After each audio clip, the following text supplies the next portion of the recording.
അള്ളാഹുവിന്റെ അപാരമായ അനുഗ്രഹം കൊണ്ടും നമ്മുടെ ഓരോരുത്തരുടെയും ഭാഗ്യം കൊണ്ടും പരിശുദ്ധ റമദാനിലൂടെ നീങ്ങിക്കൊണ്ടിരിക്കുന്നവരാണ് ഞാനും നിങ്ങളും. ഓരോരുത്തരുടെ മനസ്സുകളിലും അടിഞ്ഞുകൂടിയിട്ടുള്ള പാപക്കറകളെല്ലാം കഴുകിക്കളഞ്ഞ് വിശ്വാസി സമൂഹത്തിന് അള്ളാഹു നൽകുന്ന ഐശ്വര്യവും ഇസ്സത്തും നേടാൻ വേണ്ടി മത്സരിക്കുകയും അങ്ങേയറ്റം ത്യാഗം ചെയ്തുകൊണ്ടിരിക്കുകയും ചെയ്യുന്നു നമ്മളിൽ ഓരോരുത്തരും. കാരണം ഇത്തരത്തിലുള്ള ഇബാദത്തുകളെ കൊണ്ടും കർമ്മങ്ങളെ കൊണ്ടുമൊക്കെ നമ്മൾ ആഗ്രഹിക്കുന്നത് നാളെ അള്ളാഹുവിന്റെ അരികിലെത്തുമ്പോ അപമാനിക്കപ്പെടാതെ നിന്ദ്യനാക്കപ്പെടാതെ റബ്ബിന്റെ സ്വർഗത്തിൽ പ്രവേശിക്കണം എന്ന ഉദ്ദേശത്തോടെയാണ് നമ്മളൊക്കെ പ്രവർത്തിച്ചുകൊണ്ടിരിക്കുന്നത്. പക്ഷെ നമ്മൾ ഓരോരുത്തരും മറന്നുപോകുന്ന, നമസ്കാരം പോലെ നോമ്പ് പോലെ നമ്മളിൽ പലരും വേണ്ടത്ര ഗൗരവം കാണിക്കാത്ത ഒരു വിഷയം, ഒരുപക്ഷെ നാളെ പരലോകത്ത് നമ്മളിൽ പലരും തലകുനിക്കേണ്ടി വരികയും ചെയ്ത അമലുകളെല്ലാം അള്ളാഹുവിന്റെ മുൻപിൽ ഇല്ലാതായി പോകുകയും ചെയ്യുന്ന പരിശുദ്ധമാക്കപ്പെട്ട് നോമ്പിന്റെ മുൻപുള്ള ഒരു വിഷയത്തെക്കുറിച്ച് ഹബീബായ പ്രവാചകൻ സല്ലല്ലാഹു അലൈഹി വസല്ലമ ആവർത്തിച്ച് പഠിപ്പിച്ചിട്ടുണ്ട്. ഇന്ന് സക്കാത്തിന്റെ വിഷയത്തിലാണ് നമ്മളിൽ പലരും അലംഭാവം കാണിക്കുന്നതും. വിശുദ്ധ ഖുർആൻ പരിശോധിച്ചു നോക്കുമ്പോ അഖീമുസ്സലാത്ത എന്ന് അല്ലാഹു തആല വിശുദ്ധ ഖുർആനിലെ 30-ലധികം ഭാഗത്ത് താക്കീദിന്റെ സ്വരത്തിലാണ് സൂചിപ്പിച്ചിട്ടുള്ളത്. അഖീമുസ്സലാത്ത, മനുഷ്യരെ നിങ്ങൾ നമസ്കാരം നിലനിർത്തുന്നവരാണെങ്കിൽ, നിങ്ങളുടെ ഇബാദത്തുകൾ അള്ളാഹുവിന്റെ അരികിൽ സ്വീകരിക്കപ്പെടണമെങ്കിൽ വആത്തുസ് സക്കാത്ത, റബ്ബ് നിശ്ചയിച്ച നിങ്ങളുടെ സമ്പത്തിലെ സക്കാത്ത് അതേ സൂക്ഷ്മതയോടുകൂടി ഉൾക്കൊള്ളാനും നമസ്കാരത്തെ പോലെ ഗൗരവത്തോടെ സക്കാത്തിന്റെ വിഷയത്തിൽ ഇടപെടണമെന്നുമാണ് ആവർത്തിച്ചാവർത്തിച്ച് അള്ളാഹുവിന്റെ വിശുദ്ധ ഖുർആൻ നമ്മെ ഓരോരുത്തരെയും ബോധ്യപ്പെടുത്തി തരുന്നത്. ഒരു മനുഷ്യന്റെ ജീവിതത്തിൽ വിശ്വാസം തകർന്നു പോകാവുന്ന, റബ്ബിലേക്ക് അവനെ ഏറ്റെടുക്കാനോ ഏൽപ്പിക്കാനോ സാധിക്കാത്ത ചില കാര്യങ്ങളെ അള്ളാഹു ഉദ്ദേശിച്ചതും ഉപദേശിച്ചതും അതേ രീതിയിലാണ്. അത്തീഉല്ലാഹ വ അത്തീഉർ റസൂല, നിങ്ങൾ അള്ളാഹുവിനെ അനുസരിക്കുന്നവരാണെങ്കിൽ നിങ്ങളുടെ പ്രവാചകനെയും നിങ്ങൾ അംഗീകരിക്കണം.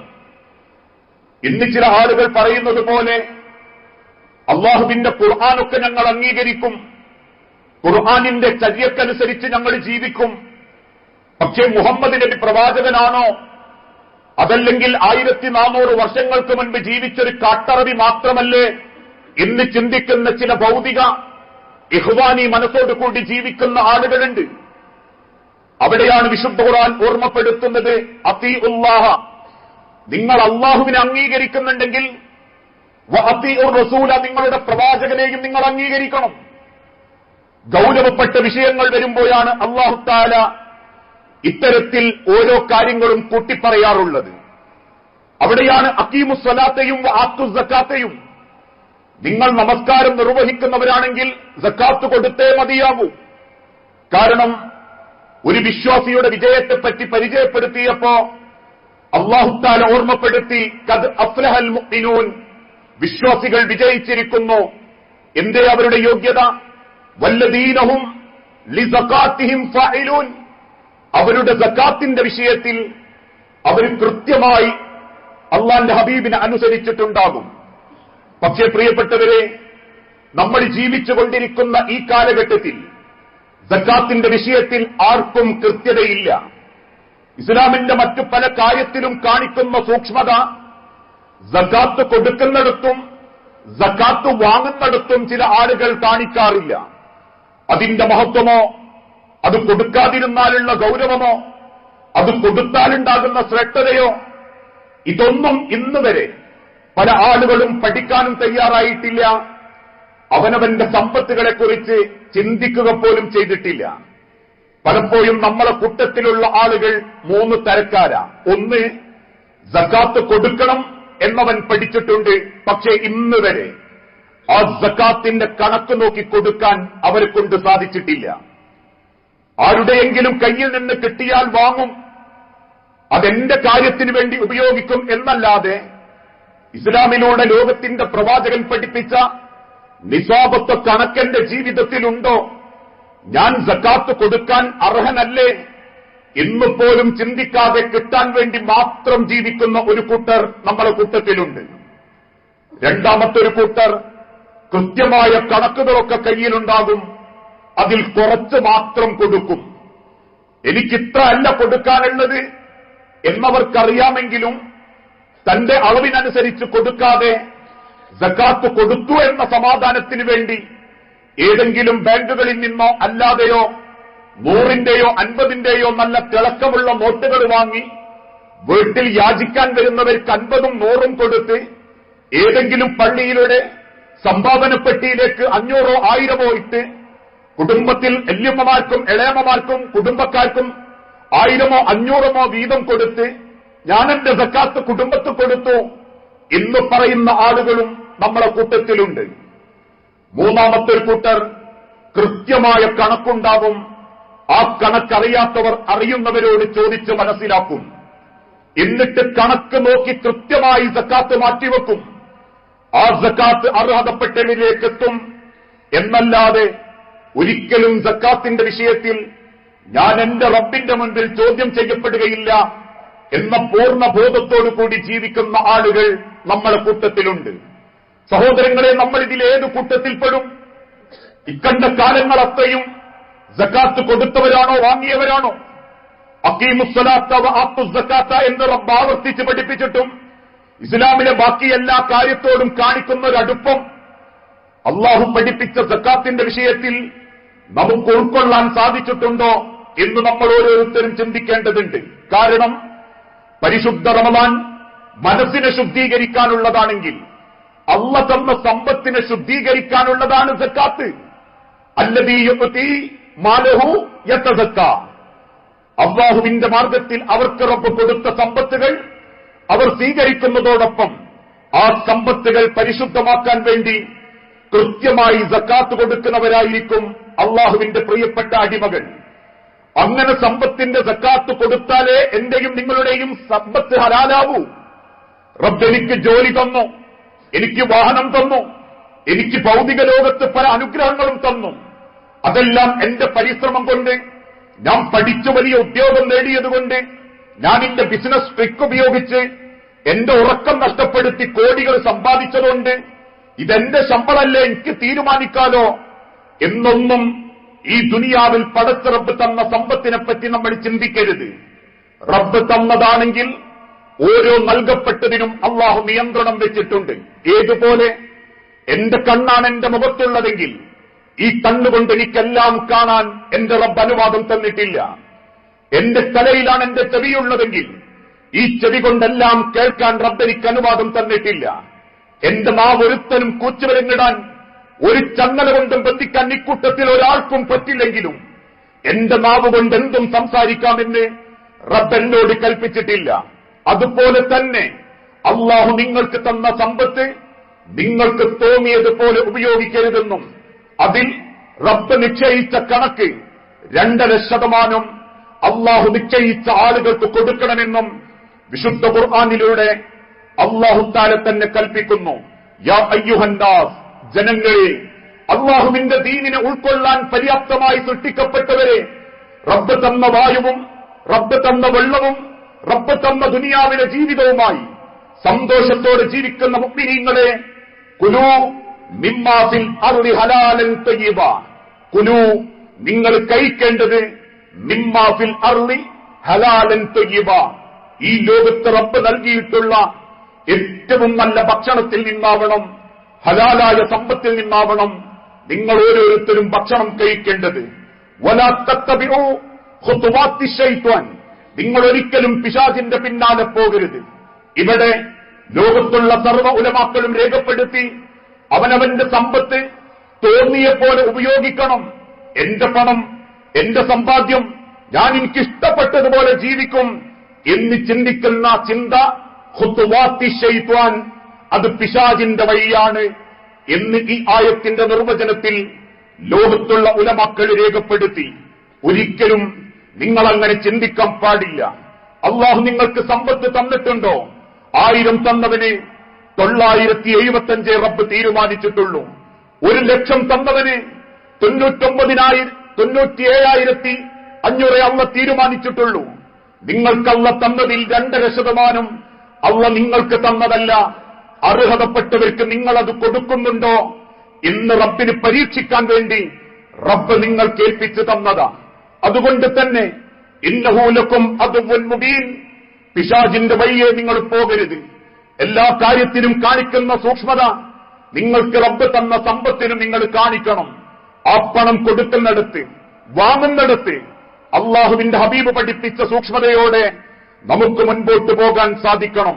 വിശുദ്ധ ഖുർആൻ പരിശോധിച്ചു നോക്കിയാൽ പോലും സക്കാത്ത് കൊടുക്കാത്ത വ്യക്തികളോട് അത് പിടിച്ചു വാങ്ങാനും അർഹതപ്പെട്ടവർക്ക് വീതിച്ചു കൊടുക്കാനും ഖലീഫമാരോട് അള്ളാഹുവിന്റെ വിശുദ്ധ ഖുർആൻ കൽപ്പിച്ചിട്ടുണ്ട്. ഖുദ് മിൻ അംവാലിഹിം സ്വദഖത്തൻ, അവരുടെ സമ്പത്തിൽ നിന്നും ദാനത്തിനുള്ളത് നിങ്ങൾ പിടിച്ചെടുക്കുക, വാങ്ങുക. എന്നാൽ തുതഹിറുഹും, അതവരെ ശുദ്ധീകരിക്കും. വതുസക്കീഹിം ബിഹാ, അത് കൊടുത്തെങ്കിൽ മാത്രമേ അവരുടെ സമ്പത്ത് ശുദ്ധീകരിക്കപ്പെടുകയുള്ളൂ. പ്രിയപ്പെട്ട സഹോദരങ്ങളെ, അള്ളാഹു പല വഴിക്കും നമുക്ക് പണം തരും. അതൊരിക്കലും നമ്മളോട് ഒരുപാട് ഇഷ്ടമുള്ളത് കൊണ്ടാണ് എന്ന് ചിന്തിക്കാൻ പാടില്ല. ഇഷ്ടം കൊണ്ടാണ് റബ്ബ് പണം തരുന്നതെങ്കിൽ ലോകത്തേറ്റവും നല്ല കോടീശ്വരനാവേണ്ടത് അഷ്റഫുൽ ഖൽഖ് മുഹമ്മദ് മുസ്തഫ റസൂലുള്ളാഹി സല്ലല്ലാഹു അലൈഹി വസല്ലമയാ. പക്ഷേ ലോകത്തിന്റെ പ്രവാചകൻ മരണപ്പെട്ടതിനു ശേഷം മരണം വരെ പിന്നെ ആയിഷ ബീവി കരഞ്ഞത് പ്രവാചകന്റെ പട്ടിണിയുടെ വയറ് കണ്ടിട്ടായിരുന്നു. വയറ് നിറച്ച റസൂലുള്ളാഹിക്ക് റൊട്ടി കിട്ടിയിട്ടില്ലെന്നും 3-4 ദിവസം പച്ചവെള്ളം കുടിച്ചാണ് എന്റെ ഹബീബ് ജീവിച്ചതെന്നും പറയുമ്പോ ആയിഷ റളിയല്ലാഹു തആല അൻഹ ഹൃദയം പൊട്ടി കരഞ്ഞിട്ടുണ്ടെങ്കിൽ എന്റെയും നിങ്ങളുടെയും പോക്കറ്റിലും ബാലൻസിലും കിടക്കുന്ന പണം അതേത് സെക്കൻഡും കൊണ്ടുപോകാൻ കഴിവുള്ള റബ്ബാണ് അത് തന്നത് എന്ന പൂർണ്ണ ബോധ്യം നമുക്കുണ്ടാവണം. നേരം വെളുത്തുമ്പം പുറത്തേക്ക് പോകുന്ന വിസർജ്യത്തിൽ ഒരൽപ്പം ബ്രെഡ് കണ്ടാൽ സമ്പാദിച്ച സമ്പത്ത് മുഴുവനും ചെലവാക്കിയിട്ടും അവസാനം നാട്ടുകാരോട് പിരിവെടുക്കേണ്ടി വരുന്ന ദാരുണമായ ചരിത്രകഥകൾ ഈ സമൂഹത്തിൽ നമ്മൾ പഠിക്കുന്നുണ്ടെങ്കിൽ, ഒരു കാലത്ത് സുഭിക്ഷമായി ജീവിച്ചിരുന്ന ഫലസ്തീൻ എന്ന രാജ്യം ഇന്ന് 1000-ലധികം മക്കൾ പട്ടിണി കിട്ടാതെ മരിക്കുന്നുണ്ടെങ്കിൽ, ഇപ്പോഴും റോഹിംഗ്യൻ മുസ്ലിമീങ്ങൾ നടുക്കടലിൽ പച്ചമീനും ഉപ്പുവെള്ളവും കുടിച്ച് ജീവിക്കുന്നുണ്ടെങ്കിൽ, ഒട്ടകത്തിന്റെ ചാണകം ഉണക്കിത്തുന്ന സുഡാനികൾ ഇന്നും ഈ ലോകത്തിന്റെ മുന്നിൽ കണ്ണുനീരാണെങ്കിൽ, റബ്ബ് തീരുമാനിച്ചാൽ 1 സെക്കൻഡ് മതി സർവ്വസമ്പാദ്യങ്ങളും ഇല്ലാതായി പോകാൻ. അതുകൊണ്ട് തന്നെ നിങ്ങൾക്ക് റബ്ബ് തന്ന പൈസ അത് റബ്ബിന്റെ തൃപ്തിയിലൂടെ മുന്നോട്ട് പോകണമെങ്കിൽ തീർച്ചയായും ആ സമ്പത്തിൽ നിന്ന് നിങ്ങൾ സക്കാത്ത് കൊടുത്തേ മതിയാകൂ. കാരണം പ്രവാചകൻ സല്ലല്ലാഹു അലൈഹി വസല്ലം വഫാത്തായപ്പോ സ്വഹാബകളുടെ കൂട്ടത്തിൽ ഗോത്രക്കാരിൽ ചിലര് ആ സക്കാത്ത് കൊടുക്കാതിരുന്നു. അവര് അബൂബക്കർ സിദ്ദീഖിന്റെ അരികിൽ വന്ന് പറഞ്ഞു, അബൂബക്കറെ, ഇത് ഞങ്ങൾക്ക് ഞങ്ങളെ റബ്ബ് തൃപ്തിപ്പെട്ട് തന്നതാ. ഞങ്ങളെ കച്ചവട തന്ത്രം, ഞങ്ങളുടെ യാത്ര, ക്ഷീണം, ഇതൊക്കെ സഹിച്ച് ഞങ്ങൾ നേടിയ ലാഭം കൊണ്ട് ഞങ്ങൾ സുഭിക്ഷമായി ജീവിക്കുമ്പോ അതിൽ നിന്ന് 2.5% കൊടുക്കണം എന്ന് പറഞ്ഞാൽ അത് ഞങ്ങളെ കൊണ്ട് പറ്റൂല അബൂബക്കറെ, ഞങ്ങൾ നൽകാൻ ഉദ്ദേശിക്കുന്നില്ല. അന്ന് സിദ്ദീഖുൽ അക്ബർ അവരോട് തിരിച്ചു പറഞ്ഞൊരു വാക്കുണ്ട്, വല്ലാഹി വല്ലാഹി ലഉഖാതിലന്നഹും, നിങ്ങളോട് ഞാൻ യുദ്ധം ചെയ്യും. എത്യോപ്യയിലെ ശത്രുക്കൾക്ക് നേരെ വാളെടുത്ത സിദ്ദീഖുൽ അക്ബർ, ഇസ്ലാമിന്റെ ശത്രുക്കൾക്ക് നേരെ വാളെടുത്ത ഉമർ ബിൻ ഖത്താബ് റളിയല്ലാഹു അൻഹു അടക്കം മുഴുവൻ സഹാബാക്കളെയും മുൻനിർത്തി സിദ്ദീഖുൽ അക്ബർ തിരിച്ചു പറഞ്ഞ മറുപടി, ലഉഖാതിലന്നഹും, നിങ്ങളോട് ഞാൻ യുദ്ധത്തിന് വരും. മൻ ഫറഖ ബൈന സ്വലാത്തി വസ്സകാത്തി, നമസ്കാരത്തിലും സക്കാത്തിലും വേർതിരിവുണ്ടാക്കുന്നവരോട്. നിസ്കരിക്കാൻ എല്ലാവർക്കും ഉഷാറ, കാരണം അതിന് പ്രത്യേകിച്ച് വലിയ ചെലവില്ല. നമസ്കാരത്തിന് പണച്ചെലവില്ല. അവനാൻ സമ്പാദിച്ച സമ്പത്തിൽ നിന്ന് നിശ്ചയിക്കപ്പെട്ട സക്കാത്തിന്റെ കണക്ക് നോക്കി കൊടുക്കാന്ന് പറഞ്ഞാൽ അത് ഈമാനാ. അത്രയേറെ ത്യാഗം ചെയ്ത് നേടിയ സമ്പത്തിൽ നിന്നും എനിക്ക് അർഹതപ്പെടില്ലെന്ന ബോധത്തോടുകൂടി നീക്കിവെക്കുന്നവൻ, 20 ലക്ഷം അനുഭാവമുള്ളവൻ, 20 ലക്ഷം സമ്പാദ്യമുള്ളവൻ 50,000 ഞാൻ നീക്കിവെച്ചേ മതിയാകൂ എന്ന് ചിന്തിക്കുന്നത് ഈമാൻ. നമസ്കാരത്തിന് ഈമാം വേണ്ട എന്നല്ല, നമസ്കരിക്കുന്നവന് ചെലവില്ല. നിസ്കാരത്തിന് 1000 രൂപ കൊടുക്കണമെന്നും ഒന്നു എടുക്കുന്നതിന് 250 റുപ്യ ചെലവാക്കണമെന്നും പടച്ചോൻ പറഞ്ഞിട്ടില്ല. മറിച്ച് അല്ലാഹു പറഞ്ഞത്, നിങ്ങൾക്ക് റബ്ബ് തന്ന സമ്പത്തിൽ നിന്നും നിങ്ങൾ ആ സക്കാത്ത് അങ്ങ് കൊടുത്തേക്കണം. അല്ലാതെ നിസ്കാരമുണ്ട്, നോമ്പുണ്ട്, ഹജ്ജിനൊക്കെ പോയിട്ടുണ്ട്, ഉംറക്കും പോയിട്ടുണ്ട്, ഷഹാദത്ത് കലിമയും ചൊല്ലിയിട്ടുണ്ട്, സക്കാത്തിന്റെ വിഷയത്തിൽ മാത്രം മരിക്കുന്നവരെ പള്ളിയിൽ മൗലവിമാരോട് സംശയം ചോദിക്കും. അവിടെ 10 സെന്റ് ഉണ്ട്, അവിടെ 2 മുറി പീടിയുണ്ട്, ചെറിയ വാടക കിട്ടുന്നതുണ്ട്, നിന്റെ ശമ്പളത്തിൽ സക്കാത്തുണ്ടോ, ഞാൻ സർക്കാരിന് ടാക്സ് കൊടുക്കുന്നില്ലേ എന്നൊക്കെ ചോദിച്ച് നോമ്പ് തീരുന്നതുവരെയും അടുത്ത നോമ്പാകുന്നതുവരെയും കണക്ക് നോക്കാതെയാണ് മുൻപോട്ട് പോകുന്നതെങ്കിൽ നബി തങ്ങൾ ഓർമ്മപ്പെടുത്തി, നിങ്ങളെ മക്കൾക്കും കുടുംബത്തിനും നിങ്ങൾ തിന്നാൻ കൊടുക്കുന്നത് പോലും ഹറാമിന്റെ രേഖയിലെ പടച്ചിറപ്പ് രേഖപ്പെടുത്തു. കാരണം അർഹതപ്പെട്ടവരിലേക്ക് കൊടുക്കേണ്ടത് നിങ്ങൾ കൊടുത്തിട്ടില്ല എന്ന കാരണം കൊണ്ട്. അതുകൊണ്ട് ഫഇന്ന സകാത്ത ഹഖുൽ മാലി, സമ്പത്തിന്റെ ഹക്കാണ് സകാത്ത്. അത് കൊടുത്ത് വീട്ടുക തന്നെ വേണം. വല്ലാഹി, എന്റെ റബ്ബാണേ സത്യം, ലൗ മനഊനി അനാക്കൻ, ലോകത്തിന്റെ പ്രവാചകന് നിങ്ങൾ കൊടുത്തിരുന്ന സകാത്ത് ഒരൊട്ടകത്തിന്റെ കുഞ്ഞിനെ കെട്ടുന്ന കയറാണെങ്കിലും, ഒരാട്ടിൻകുട്ടിയെ കെട്ടുന്ന കയറാണ് അള്ളാന്റെ റസൂലിന് നിങ്ങൾ സക്കാത്തായി കൊടുത്തതെങ്കിൽ, ആ സക്കാത്ത് എനിക്ക് നിങ്ങൾ തന്നിട്ടില്ലെങ്കിൽ, എന്റെ സക്കാത്ത് സെല്ലിലേക്ക് ബൈത്തുൽ മാലിലേക്ക് അത് തന്നിട്ടില്ലെങ്കിൽ, ലഖാത്തൽതുഹും അലാ മൻഇഹാ, അത് തരാത്തവരോടൊക്കെ ഞാൻ യുദ്ധത്തിനിറങ്ങുന്നുണ്ട് എന്നവരോട് പറഞ്ഞേക്കണമെന്ന് സയ്യിദുനാ സിദ്ദീഖുൽ അക്ബർ റളിയല്ലാഹു അൻഹു ഓർമ്മപ്പെടുത്തി. അത്ര ഗൗരവത്തോടെ സ്വഹാബത്ത് കണ്ടിരുന്നു സക്കാത്തിന്റെ വിഷയത്തിൽ. അത് നൽകാത്ത വ്യക്തികളോട് പോലും റബ്ബ് എങ്ങനെയാണ് പ്രതികരിക്കുക എന്ന് അള്ളാഹുവിന്റെ ഹബീബ് ഒരിക്കൽ മദീനത്തെ മിമ്പറിൽ വെച്ച് ഓർമ്മപ്പെടുത്തി. വലം യംനഉ സകാത്ത അംവാലിഹിം, നിങ്ങളെങ്ങാനും സകാത്ത് കൊടുക്കാതിരുന്നുവെങ്കിൽ, ഇല്ലാ മുനിഉൽ ഖത്ര മിനസ് സമാഇ, കൊടുക്കാത്ത വ്യക്തികൾക്ക് ഒരു നാടിനും പടച്ച റബ്ബ് മഴ നൽകില്ലായിരുന്നു. സകാത്ത് കൊടുക്കാത്ത ഒരു നാടിനും അള്ളാഹ് മഴത്തുള്ളികൾ കൊടുക്കില്ലായിരുന്നു. അപ്പൊ സഹാബത്ത് ചോദിച്ചു, നബിയെ, കൊടുക്കാത്ത ഗോത്രക്കാർക്കും മഴ പെയ്യുന്നുണ്ടല്ലോ, കൊടുക്കാത്ത നമ്മൾക്കൊക്കെ മഴ കിട്ടുന്നുണ്ടല്ലോ, അതെന്തുകൊണ്ടാ നബിയെ? വലൗലൽ ബഹായിമു ലം യുംതറൂ, നിങ്ങൾക്കിടയിൽ നാൽക്കാലികൾ ഉണ്ടായിപ്പോയി.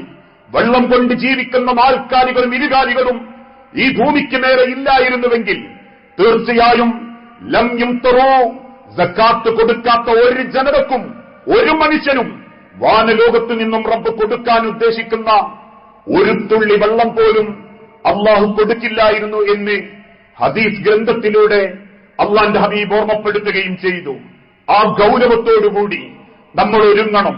റമദാനിന്റെ രാവുകളിലും പകലുകളിലും ഇബാദത്ത് കൊണ്ട് മാത്രം റബ്ബിനെ തൃപ്തിപ്പെടുത്തിയാ പോരാ, കണക്ക് നോക്കണം. എന്റെ ശമ്പളത്തിന്റെ കണക്ക്, എന്റെ വിദ്യാഭ്യാസ രംഗത്തേക്കുള്ള കണക്ക്, എന്റെ കച്ചവട സ്ഥാപനത്തിന്റെ മൂലധനം, വാങ്ങിയിട്ട പറമ്പ്, വാടക കൊടുത്ത വീട്, താമസിക്കുന്ന വീടിലില്ലെങ്കിലും ഇസ്ലാം പഠിപ്പിച്ച നിസാബത്ത എന്തൊക്കെ എന്റെ പേരിലുണ്ടോ. ചില ഭാര്യമാര് ഭർത്താക്കന്മാരോട് ചോദിക്കും, എത്താത്തുങ്ങൾ കൊടുത്തോ? ചോദിക്കുന്ന സമയത്ത് ദേഷ്യപ്പെടാതെ കണക്ക് നോക്കാൻ, പെണ്ണിന്റെ കഴുത്തിലുള്ളത് 85 ഗ്രാമിൽ കൂടുതലുണ്ടോ, വെള്ളി 595 ഗ്രാമിൽ കൂടുതലുണ്ടോ, ഓരോ അണപ്പൈ തെറ്റാതെ കണക്ക് നോക്കി വാപ്പയും മക്കളും കണക്ക് നോക്കി വെക്കണം. എന്തിന്? അത് കൊടുത്തതിന്റെ പേരിൽ ഒരാളെയും പടച്ച റബ്ബ് ദരിദ്രനാക്കില്ല. ഒരാളെ സമ്പത്തിൽ നിന്നും പടച്ചവനൊന്നും കുറയ്ക്കൂല. കൊടുക്കാത്തവരുതേ കുറഞ്ഞിട്ടുള്ളൂ, നിക്ഷേപമാക്കി വെച്ചവരുതേ റബ്ബ് നശിപ്പിച്ചിട്ടുള്ളൂ. കൊടുത്ത ഒരാൾക്കും റബ്ബൊരു കുറവും വരുത്തിയിട്ടില്ലെങ്കിൽ ആ സക്കാത്തിന്റെ കണക്ക് നോക്കി ഓരോരുത്തരും അതിനുവേണ്ടി തയ്യാറാവണം. ആരാണ് ഈ സക്കാത്ത് കൊടുക്കേണ്ടത്? ഇന്ന് ഏത് കാലഘട്ടത്തിലുമുള്ളൊരു രീതിയുണ്ട്. കൊടുത്തവൻ എല്ലാ കൊല്ലവും കൊടുത്തോണ്ടിരിക്കും, വാങ്ങുന്നവൻ എല്ലാ കൊല്ലവും വാങ്ങിക്കൊണ്ടിരിക്കും. 590 ഗ്രാം അല്ലെങ്കിൽ 595 ഗ്രാം വെള്ളിയുടെ മൂല്യം സമ്പത്തുള്ളവർ സക്കാത്ത് കൊടുക്കണം, വാങ്ങാൻ പാടില്ല. അതിനർത്ഥം ഇസ്ലാം പഠിപ്പിച്ച 8 പേരിൽ അവർ പെട്ടിട്ടുണ്ടാകും. അതല്ലാതെ 595 ഗ്രാം എന്നതിന് ഇന്നത്തെ മാർക്കറ്റ് അനുസരിച്ച് നോക്കിയാൽ 1,60,000 രൂപയ്ക്ക് മേലെ വാർഷിക വരുമാനം, വാർഷിക സമ്പത്തുള്ളവർക്ക് സക്കാത്ത് കൊടുത്തേ മതിയാകൂ. അതിന്റെ കണക്ക് നോക്കി കൃത്യമായ അളവനുസരിച്ച് അവന്റെ ജീവിതത്തിലേക്ക് അവൻ ഉപയോഗിച്ചതിന്റെ അനുസരിച്ച് ആ സക്കാത്ത് കൊടുത്തേക്കണം. അങ്ങനെയാണെങ്കിൽ ഒന്ന് ചിന്തിച്ചു നോക്കൂ, നമ്മളിൽ എത്ര പേര് സക്കാത്ത് വാങ്ങാൻ അർഹതയുണ്ടാകും? എന്തെങ്കിലും കിട്ടുന്നത് പോരട്ടെ, ആരാന്റെ തലേക്കെട്ടും പൈസയും കാണുമ്പോഴേക്കും എന്തെങ്കിലും സക്കാത്തിന്റെ അങ്ങ് തരീട്ടോ, കൊല്ലത്തിലും തരുന്നതാണല്ലോ എന്ന് പറയുന്നവരും കൊല്ലത്തിലും കൊടുത്ത് അവനാന്റെ ശ്രേഷ്ഠത മറ്റുള്ളവന്റെ മുൻപിൽ ഒന്ന് പ്രകടമാക്കുകയും ചെയ്യുന്നവരുണ്ട്. ഇന്ന് ചോദിച്ചു വരികയാ പലരും സക്കാത്തിന്റെ പൈസ. ഇന്ന് ഓരോരുത്തരും സക്കാത്ത് കൊടുക്കുന്നത് പോലും അവനാന്റെ ഇഷ്ടത്തിനനുസരിച്ച്. എങ്ങനെയാ സക്കാത്ത് പ്രയോഗവൽക്കരിക്കേണ്ടത്? എങ്ങനെയാ സക്കാത്ത് കൊടുക്കേണ്ടത്? 50ന്റെ ഒരു കെട്ട് പുരയിൽ വെച്ച് വരുന്നവർക്കൊക്കെ 50 രൂപ കൊടുത്തിട്ടല്ല, ഏതെങ്കിലും പള്ളിയുടെ തായങ്ങളിലുള്ള ഏതെങ്കിലും അർത്ഥത്തിൽ സ്ഥാപിക്കപ്പെട്ട ഏതെങ്കിലും ഭണ്ഡാരക്കുറ്റിയിൽ 100ന്റെയോ 500ന്റെയോ നോട്ട് വെച്ചിട്ടല്ല, ചില്ലറയാക്കപ്പെട്ട പൈസക്കനുസരിച്ച് 2000-ഉം 1000-ഉം പഴമക്കാർ പറയുന്നത് പോലെ കഞ്ഞിയിലില്ലെങ്കിൽ കഞ്ഞിക്കലത്തിലെന്ന് പറഞ്ഞതുപോലെ സ്വന്തം കുടുംബത്തിൽ അവനാൻ ഉപകാരപ്പെടുന്ന വേണ്ടപ്പെട്ടവർക്ക് പേരക്കുട്ടികൾക്ക് 500 വീതം, മൂത്താപ്പാന്റെ മക്കൾക്കൊരു 500 വീതം, പെങ്ങന്മാർക്കൊരു 2000 വീതം, ഒരേ പണിയെടുക്കാൻ വരുന്ന പെണ്ണുങ്ങൾക്കൊരു 1000 വീതം എന്ന രീതിയിലല്ല സക്കാത്ത് വിതരണത്തെയും സക്കാത്ത് നൽകുന്നതിനെയും ഇസ്ലാം ഈ ലോകത്തിൽ കാണിച്ചു തന്നിട്ടുള്ളത്. മറിച്ച് സക്കാത്ത് ഒരു പ്രദേശത്തൊന്നാകെ ശേഖരിക്കണം. സക്കാത്ത് സെല്ലുകൾ രൂപീകരിക്കപ്പെടണം. എന്നിട്ടതിൽ ആ സക്കാത്തുകൾ ശേഖരിക്കപ്പെടണം. ആ സക്കാത്ത് ശേഖരിക്കപ്പെടുന്നതിന് അതിന്റെ ആളുകളെ നിയമിക്കണം എന്നുപോലും അള്ളാന്റെ ഹബീബ് ഓർമ്മപ്പെടുത്തി. സക്കാത്തിന്റെ 8 അവകാശികളിൽ ഒന്ന് ആമിലീൻ, അതിനുവേണ്ടി പണിയെടുക്കുന്നവർ. എന്തിനാ റബ്ബത് നിശ്ചയിച്ചതെന്നറിയോ? തിരക്കുള്ളോ എന്നും സക്കാത്ത് കമ്മിറ്റിയിൽ എടുക്കരുത്. ഓരോ കുടുംബവും അറിഞ്ഞ് കുടുംബം അർഹതപ്പെട്ടിട്ടുണ്ടോ എന്ന് അന്വേഷിച്ച് അർഹതപ്പെട്ടവന്റെ കയ്യിലേക്ക് അത് ഏൽപ്പിക്കാൻ വേണ്ടിയാ. അതിന് പണിയെടുക്കുന്ന ആമിലീങ്ങൾക്ക് പോലും സക്കാത്തിന് ശമ്പളം കൊടുക്കാൻ റസൂലുള്ള പഠിപ്പിക്കാനുള്ള കാരണം. ഇന്ന് ആ വ്യവസ്ഥാപിതമായ രീതി പ്രയോഗവൽക്കരണം പല മഹല്ലുകളിലും നടക്കുന്നില്ല, പല നാടുകളിലും നടക്കുന്നില്ല. ഏതെങ്കിലും ആളുകൾക്ക് സക്കാത്ത് കിട്ടുമ്പോ അത് ബാങ്കിൽ വെച്ച് അപേക്ഷകൾ ക്ഷണിച്ച് ഓച്ചാനിച്ച് പുരന്റെ വാതിൽക്കൽ കാത്തു നിൽക്കുന്ന സെക്രട്ടറിനെയും പ്രസിഡന്റിനെയും സക്കാത്ത് കമ്മിറ്റിന്റെ ആളെയും ഒന്ന് പൊലിപ്പിച്ച് താങ്ങിപ്പിടിച്ചാലേ ഒന്റെ സക്കാത്ത് എനിക്ക് പാസ്സായി കിട്ടൂ എന്ന രീതി പോലും ഇന്ന് ഇസ്ലാമിക ചരിത്രം നോക്കുമ്പോ നല്ലതാണെന്ന് നമുക്ക് പറയാൻ സാധിക്കുകയില്ല. അതിന് തിരക്കുള്ളവനാണോ ഓൻ അതിന് ഏൽപ്പിക്കരുത്. എനിക്കതിന് പറ്റൂലേ, ഞാൻ ആ കമ്മിറ്റിയിൽ നിന്ന് മാറി നിന്നേക്കണം. അല്ലാതെ ആ കമ്മിറ്റിയിലൊക്കെ നിന്നാൽ കാലങ്ങളോളം ജനങ്ങളുടെ ഒരു ആദരവ് കിട്ടും എന്നൊരു തോന്നലിലാണ് നിൽക്കുന്നതെങ്കിൽ ഒന്ന് പോയി നോക്കാനും അർഹതപ്പെട്ടവനാണോ എന്ന് പരിഗണിക്കാനൊന്നും സമയം കിട്ടാത്തവനാണെങ്കിൽ എത്ര കാലം നിങ്ങൾ ആ ഭാരവാഹിത്വം ഏറ്റെടുത്തിട്ടുണ്ടോ അത്രയും കാലം നിങ്ങൾ അള്ളാന്റെ കണ്ണിൽ കുറ്റവാളികളായിരിക്കും. അതുകൊണ്ട് തന്നെ ചില ആളുകൾ ഇന്ന് കൊടുക്കുന്നത് പോലെ മുഴുവനും സ്വന്തം ഇഷ്ടത്തിന് എന്ന രീതിയിൽ കൊടുക്കാൻ പാടില്ല.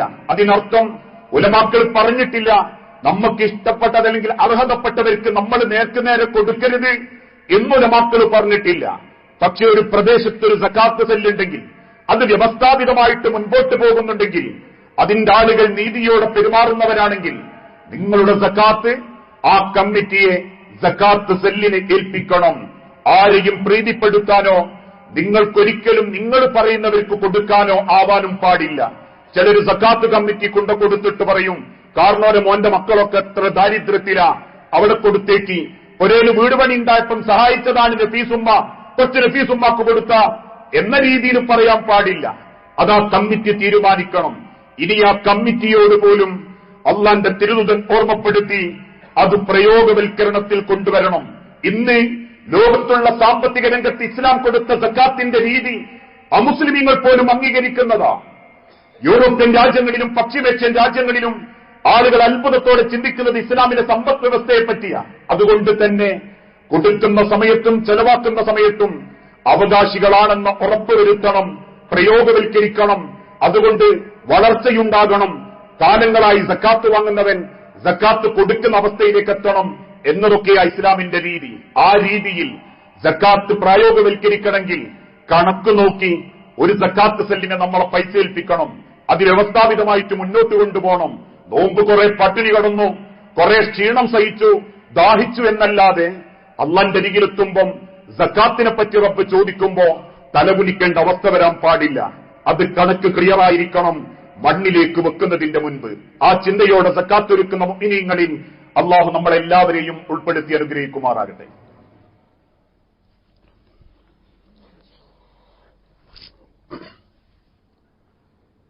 അൽഹംദുലില്ലാഹ് വസ്സലാത്തു വസ്സലാമു അലാ റസൂലിൽ അമീൻ വഅലാ ആലിഹി വഅസ്ഹാബിഹി അജ്മഈൻ അമ്മാ ബഅദ്.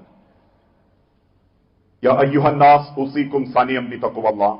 ജീവിതത്തിന്റെ ഒരു രംഗത്തും അള്ളാഹുവിനെ മറന്നുപോകരുതേ എന്ന് ഒരിക്കൽ കൂടി ഉപദേശിക്കുകയാണ്, വസിയത്ത് ചെയ്യുകയാണ്. ഈ പരിശുദ്ധ റമദാൻ മാസം ഒരു വർഷത്തേക്കുള്ള ധനശേഖരണം നടത്തുന്നവരാണ് പല ഇസ്ലാമിക സ്ഥാപനങ്ങളും സാമൂഹ്യക്ഷേമ പ്രവർത്തനക്കാരുമൊക്കെ. ഇവരൊക്കെ പ്രവർത്തിച്ചുകൊണ്ടിരിക്കുന്നതും ഇസ്ലാമിന്റെ ഇസ്സത്തും സമൂഹത്തിന്റെ നന്മയും ഉദ്ദേശിച്ചുകൊണ്ടാണ് എന്നുള്ളതിൽ യാതൊരു തർക്കവുമില്ല. അതുകൊണ്ട് തന്നെ നമ്മളാൽ കഴിയുന്ന സമ്പത്തുകൾ ഭക്ഷണത്തിൽ അല്പം മിതത്വം കാണിച്ചിട്ടെങ്കിലും ആഹാരത്തിലേക്ക് നമ്മൾക്ക് ഉപകാരപ്പെടുന്ന കാര്യങ്ങൾക്ക് വേണ്ടി നമ്മൾ ചെലവാക്കണം. അത്ഭുതം തോന്നാറുണ്ട്. പല ചെറുപ്പക്കാരെയും സ്വാധീനിക്കാൻ വേണ്ടി ചിലർ വ്ളോഗുകളിലൂടെ പറയും, ഇന്ന ഹോട്ടലിൽ ഇന്ന ഭാഗത്ത് ഒരു ഇഫ്താറിന് ഒരാൾക്ക് 499 രൂപ, അതിനേക്കാളും 999 രൂപ വരെ. അവനാന്റെ കുടുംബത്തിൽ നിന്ന് ഭക്ഷണം കഴിക്കുമ്പോൾ 100 രൂപയുടെ ചെലവ് പോലും ഇല്ല. കുടുംബത്തോടെയും മക്കളോടെയും ബന്ധുക്കളോടെയും അങ്ങനെയൊക്കെ മിച്ചം പിടിച്ച് നമുക്ക് അള്ളാഹുവിന്റെ മാർഗത്തിൽ കൊടുക്കാൻ സാധിക്കുമ്പോഴാണ് നമ്മളെ നോമ്പിനൊക്കെ പടച്ചോന്റെ അടുത്തൊരു വിലയുണ്ടാകുക.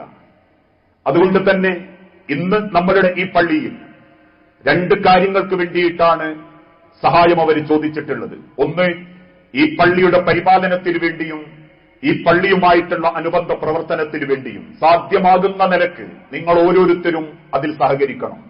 രണ്ടാമത്തൊരു വിഷയം, 1999 ഒരു പടിക്കെട്ട് കയറി എടവണ്ണ ജാമിയ നദവിയ അറബി കോളേജിലേക്ക് എത്തിയ ആളാണ് ഞാൻ. ഇസ്ലാമിന്റെ കാര്യങ്ങളെക്കുറിച്ച് യാതൊരു വിവരവുമില്ലാത്ത ആ കാലം മുതൽ 6 കൊല്ലത്തെ എന്റെ അവിടുത്തെ വിദ്യാഭ്യാസം സ്വലാഹി എന്ന ബിരുദവും 100 ആളുകൾക്ക് മുൻപിൽ എഴുന്നേറ്റ് നിൽക്കാനുള്ള ധൈര്യവും ആ സ്ഥാപനം എനിക്ക് തന്നിട്ടുണ്ടെങ്കിൽ ലക്ഷക്കണക്കിന് ദായിമാരെ പ്രബോധകരെയാണ് എടവണ്ണ ജാമിയ നദവിയ ഈ സമൂഹത്തിലേക്ക് നൽകിക്കൊണ്ടിരിക്കുന്നത്. ആ സ്ഥാപനം മുൻപോട്ട് പോകുന്നതും റമദാനിൽ ഉദാരമതികളായ ആളുകളുടെ സംഭാവന കൊണ്ടാണ്. ഇന്ന് കേരളത്തിലെ 100 കണക്കിന് മിമ്പറുകളും 1000കണക്കിന് പ്രസംഗവേദികളുമൊക്കെ അവിടെയുള്ള മക്കള് അള്ളാന്റെ ദീനിനെ പുൽകുമ്പോ അതിന്റെ കൂലി അതിനെ സഹായിച്ചവർക്കും കൂടി അവകാശപ്പെട്ടതാണ്. ഈ 2 കാര്യങ്ങൾക്ക് വേണ്ടിയാണ് ഇന്നത്തെ കലക്ഷൻ. ഇതൊക്കെ കൊടുക്കുന്ന സമയത്ത് നമ്മൾ ഓർക്കേണ്ടത്, കുല്ലിംറിഇൻ ഫീ വലി സദഖതിഹി, ഒരാൾ 1 രൂപ കൊടുത്തിട്ടുണ്ടെങ്കിൽ ആ സ്വതക്കയുടെ തണലിലായിരിക്കും നാളെ പടച്ച റബ്ബിന്റെ പരലോകത്ത്. തണലില്ലാത്ത റബ്ബിന്റെ മഹ്ശറയിൽ കൊടുത്ത 1 രൂപ കൊണ്ടും 10 രൂപ കൊണ്ടും ഒരു തണലാഗ്രഹിക്കുന്നവരുണ്ടെങ്കിൽ അള്ളാഹുവിന്റെ മാർഗത്തിൽ നല്ല നീയത്തോടെ അത് നൽകാൻ നമ്മൾ തയ്യാറാകുക. അങ്ങനെയുള്ള യഥാർത്ഥ മുഅ്മിനീങ്ങളിൽ അള്ളാഹു നമ്മളെല്ലാവരെയും ഉൾപ്പെടുത്തി അനുഗ്രഹിക്കുമാറാകട്ടെ. അറിഞ്ഞും അറിയാതെയും ചെയ്തു കൂട്ടിയിട്ടുള്ള സർവ്വ പാപങ്ങളും പൊറുത്ത് റബ്ബേ, നിന്റെ സ്വർഗത്തിൽ ഇതേ രൂപത്തിൽ നീ ഞങ്ങളെ ഒരുമിപ്പിച്ചു കൂട്ടണമേ. നാദാ, ചെറുതും വലുതുമായ പല അസുഖങ്ങളിലും ഏറെ പ്രയാസപ്പെടുന്നവരുണ്ട് റബ്ബേ ഞങ്ങളുടെ കൂട്ടത്തിൽ. എല്ലാം എളുപ്പം ശിഫ നൽകി ആരോഗ്യത്തോടെ ആഫിയത്തോടെ ജീവിക്കാൻ ഓരോരുത്തർക്കും നീ തൗഫീക്ക് നൽകണമേ. നാദാ, മരണപ്പെട്ടു പോയ സഹോദരി സഹോദരന്മാർ, മാതാപിതാക്കൾ, മക്കൾ, ഭാര്യമാർ, ഭർത്താക്കന്മാർ എല്ലാവരുടെയും ഖബർ ജീവിതം ധന്യമാക്കുകയും നാളെ നിന്റെ സ്വർഗത്തിൽ അവരെയും ഞങ്ങളെയും നീ ഒരുമിപ്പിച്ചു കൂട്ടി അനുഗ്രഹിക്കുകയും ചെയ്യണമേ. അല്ലാഹുമ്മ ഗ്ഫിർ ലിൽ മുഅ്മിനീന വൽ മുഅ്മിനാത്ത് അൽ മുസ്ലിമീന വൽ മുസ്ലിമാത്ത് അൽഅഹ്യാഉ മിൻഹും വൽ അംവാത്ത് ഇന്നക മുജീബുദ് ദഅവാതി യാ ഖാദിയൽ ഹാജാത്ത്. അല്ലാഹുമ്മ അഇസ്സൽ ഇസ്ലാമ വൽ മുസ്ലിമീൻ വഅദിൽ അശ്ശിർക വൽ മുശ്രിക്കീൻ. അല്ലാഹുമ്മ അജിർനാ മിനൻ നാർ, അല്ലാഹുമ്മ അജിർനാ മിനൻ നാർ, അല്ലാഹുമ്മ അജിർനാ മിനൻ നാർ. അല്ലാഹുമ്മ അൻസുർ ലിഗസ്സ. റബ്ബേ, ലോകത്തിന്റെ നാനാഭാഗത്ത് ഗസയിലടക്കം പീഡിപ്പിക്കപ്പെട്ടുകൊണ്ടിരിക്കുന്ന സഹോദരങ്ങൾക്ക് ആത്യന്തികമായ സമാധാനവും സംരക്ഷണവും ഓരോ ജനതക്കും നീ നൽകിയവരോട് കാരുണ്യം കാണിക്കണമേ. നാദാ, അങ്ങേയറ്റം പ്രയാസപ്പെട്ട് അസുഖബാധിതരായ പലരും കുടുംബത്തിലും രക്തത്തിലും നിന്നോൾ അരികിലേക്ക് ആ പരീക്ഷണം നേരിട്ടുകൊണ്ടിരിക്കുന്നവരാ. നാദാ, എളുപ്പം ആ അസുഖങ്ങളെല്ലാം ശിഫ നൽകി ആരോഗ്യം